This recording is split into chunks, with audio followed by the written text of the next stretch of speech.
In the opening scene, we are introduced to an astronaut, Molly Woods. She has recently returned home from a 13-month solo mission aboard the space station Seraphim. The prolonged space journey has taken a toll on Molly's body as she struggles to readjust to Earth's atmosphere. Her little son Ethan appears worried for her well-being, but her husband John assures their boy that she'll be all right. The scene then cuts to a house party thrown by John on the occasion of his wife's return. All of their friends and families are in attendance. Amidst their enjoyment, one of Molly's friends offers her a drink, but she declines it. She claims that her doctor has urged her not to have any drinks until her test results come out. Later that night, as Molly goes to take out the trash, a shadowy figure appears on the street nearby. However, when she turns away for a second, the figure inexplicably disappears. Meanwhile, as John is trying to put Ethan to sleep, the boy says he needs a flip.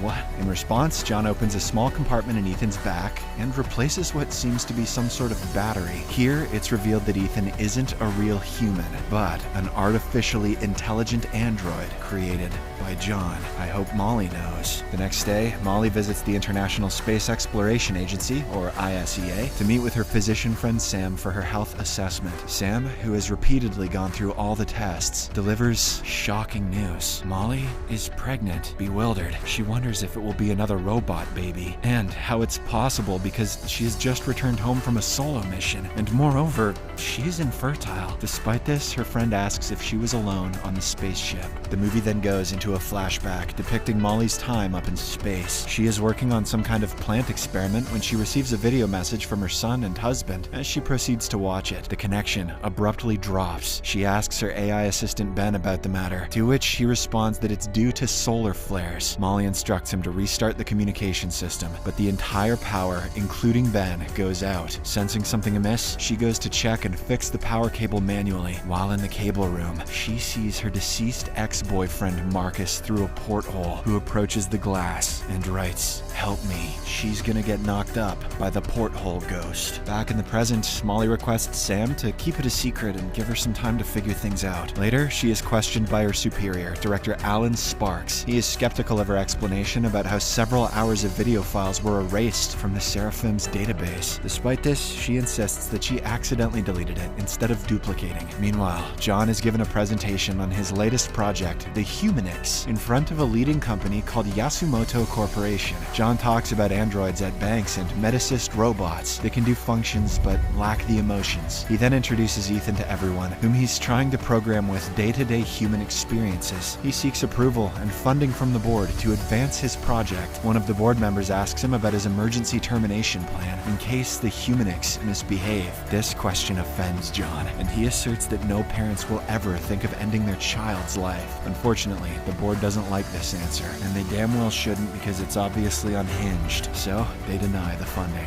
In the next scene, Alan goes to meet the chairman of the Yasumoto Corporation, Hideki Yasumoto, who also happens to be Molly's employer. Alan expresses his suspiciousness regarding Molly's explanation because she doesn't generally make such mistakes. In response, Hideki instructs him to keep a close eye on her. Alan then talks about John's interest in getting funding from him. Hearing this, Hideki immediately summons John to meet in person and grants him the funding, regardless of what his board decided earlier. Later in the evening, Molly spends some time with her son in the park. While there, she receives a balloon with a note that reads, "I know what happened to you." Intrigued, Molly opts to search for the man who sent it, but Ethan refuses to go with her. When she forces him, the boy angrily storms off into the woods. Molly chases him and eventually finds him standing over a dead pigeon. That night, she talks about the incident with her husband, asserting that Ethan has changed a lot. However, John brushes off her concern, claiming it to be part of a growing process. Afterwards, Molly is alone in her room when she again recalls the spaceship incident. Continuing the previous flashback, we see that she opened the door for Marcus, letting him enter the ship. Marcus was inexplicably standing firmly on the ground, while she was floating due to low gravity. He then approached her and gently touched her, rendering her unconscious. Sometime later, Molly woke up and immediately proceeded to check the CCTV footage. Much to her shock, the footage showed all of her movements, but there was no sign of Marcus. This revelation freaked her out, so she frantically deleted all the footage. In the present time, Molly goes to dispose of the garbage outside the house, during which she notices a man. As he approaches her, she's shocked to recognize that it's Harmon Krieger, a fellow astronaut who supposedly committed the unthinkable. He claims to know what happened during her mission, but before they can talk, John calls her from inside. As a result, Harmon leaves, promising to come back later. The next morning, Molly wakes up and heads downstairs to prepare breakfast. She's greeted by her husband, who is already dressed up for work. Before departing, they discuss their plans for the day, and John tells her about a romantic lunch date he has arranged for her. Following this, he arrives at his new workplace, and his coworker gives him a tour. John is awestruck by his new lab, which is everything he's ever wanted. Back at home, as Molly is playing with Ethan, she hears a thumping sound. Upon checking, she is shocked to encounter Marcus in the kitchen. She then experiences a sudden abdominal pain, causing her to collapse to the floor. Ethan hears her fall and rushes downstairs, only to find his mother lying down, unconscious. He also notices strange movement in her abdomen, but he ignores it and proceeds to wake her up. He asks if she's okay, to which she affirms, "I'm fine, robot child. I just have an alien ghost astronaut baby in my tum." Later that day, Molly takes Ethan to a museum where he and some other kids enjoy the holographic images of birds and animals. While the kids play around, Molly is approached by Sam. She reveals that Alan is continually pressuring her for Molly's health report. However, the latter says that she needs some time to uncover the actual matter. Furthermore, she confesses that she saw Harmon and claims that he faked his own death. At this point, Sam reveals that Harmon had abnormalities in his brain scans, which she thinks is some sort of neurovirus. She fears that Molly also has the similar abnormalities, but the latter dismisses her concern. Instead, Molly says that she wants an ultrasound to confirm her pregnancy because she doesn't trust anybody at this point. Sam complies and promises to find a place off the radar to do so. "Don't worry, honey, I got an ultrasound guy." In the meantime, Ethan is seen talking to an information robot regarding the evolution of humans. The robot explains the theory of natural selection and defines extinction as something that happens to the weaker species. Ethan appears curious, but before he can talk further, Molly shows up and takes him away. Unbeknownst to them, Harmon has been watching them from upstairs the entire time. As the mother and son leave the museum, Harmon recalls his time in the space station, leading us to another flashback. Turns out he was working on something when he experienced a power cut, exactly how Molly experienced. He then grabbed a flashlight and went to check, only to find several footprints on the floor. He cautiously looked up and saw his mother, leaving him in utter shock as she had passed away 30 years ago. Back in the present, Molly drops Ethan to John's lab, as Hideki wants to meet the boy in person. Following this, she goes to ISEA, where she secretly accesses the footage of Harmon's mission. In some of the footage, she sees Harmon frantically barricading a compartment door. Before she can watch further, she hears someone approaching, so she flees the building. Right outside, Harmon picks her up in a car and drives her to the remote location where he's been living currently. Upon arrival, he confides his entire experience he had in space. As the earlier flashback continues, we see how his mother touched his face in the same way Marcus touched Molly's. He's about to get pregnant too. This freaked him out, so he escaped to the other compartments, but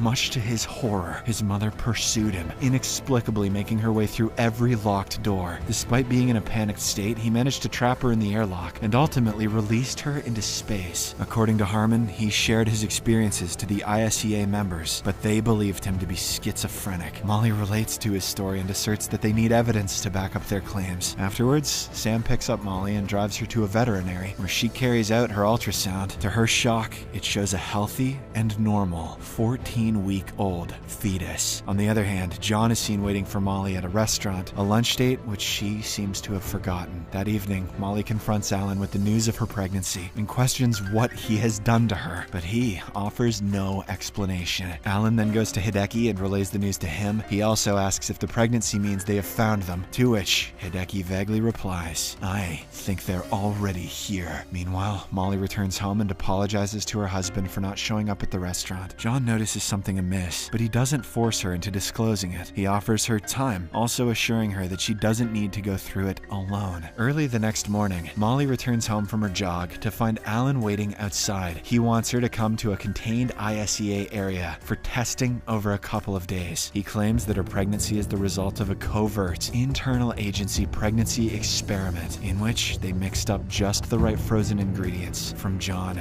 and Molly. Despite being shocked by the revelation, Molly refuses to be quarantined and walks away. Apart from all this, Ethan gets ready for his first day of elementary school. John and Molly go to drop him off at school, but much to their dismay, the other parents express their concern for their kids being around a robot. However, the couple manages somehow to convince them that their son poses no threat. He's just just been researching extinction and pulling the wings off pigeons. Normal stuff. Later, Molly goes to Harmon's trailer to ask if he had to undergo tests after his return, but upon reaching there, she doesn't find him. She looks around the trailer and sees a strange symbol shaped as an Apollonian gasket. The same evening, John throws a birthday party for Molly to compensate for the one she missed while in space. Several friends, family members, and colleagues attend the party. In particular, Molly is surprised to see Marcus's brother Tim. The two then have a private conversation regarding Marcus and how much they've suffered since his death. Sometime later, Sam stops by the party and takes a sample of Molly's blood to conduct a DNA test. In the midst of the ongoing party, the power goes out, so John goes to his study room to turn on the generator. There, he finds a bird captured inside a box. As he proceeds to inspect it, Ethan shows up and admits that he was the one who did it. This upsets John, so he forbids the boy from repeating such activities, as well as from keeping secrets. In response, Ethan claims that Molly has also kept a secret from him. In the next scene, John confronts his wife privately in their room. Molly finally reveals to him that while she was in space, the ISEA experimented on her without her consent, and as a result, she is pregnant. The revelation leaves John in shock, but he assures her that he'll support her in uncovering the truth. For now, they both decide to enjoy the party. Molly is then surprised with a special video message from John and Ethan, which makes her feel real special. But now that they have a real baby on the way, it's probably time to terminate that weird little robot thing. A few hours later, the party eventually comes to an end, and Molly thanks everyone for their presence. As everyone prepares to leave, she starts looking for Tim, calling out his name. John is perplexed to see this and claims that he isn't here. Molly then checks a group photo they took a few moments earlier and finally realizes that John is right. She was hallucinating. All of it. This incident makes her realize that she's going insane. So she finally decides to quarantine herself and calls Alan. Not long after, he arrives to pick her up and the two drive off. On the other hand, Sam heads towards her lab to carry out the test, but she is prohibited by security from entering. They claim that there has been a chemical leak. Sensing something amiss, she sneaks inside through another hallway and notices the ISEA team moving all of her stuff away, speculating that they're up to something. Sam calls Molly at home, but she is told by John that his wife is on her way to ISEA with Alan. As a result, she hurriedly texts Molly to get out of Alan's car. Upon receiving the message, Molly senses danger, so she jumps out of the car and starts running away. She fortunately comes across John, who had been tailing her out of concern. In the final scene, Alan and an ISEA assault team break into Molly's home, only to find it empty. Subscribe for more videos like this, turn on notifications, and leave a like to help the channel out. Thank you for watching.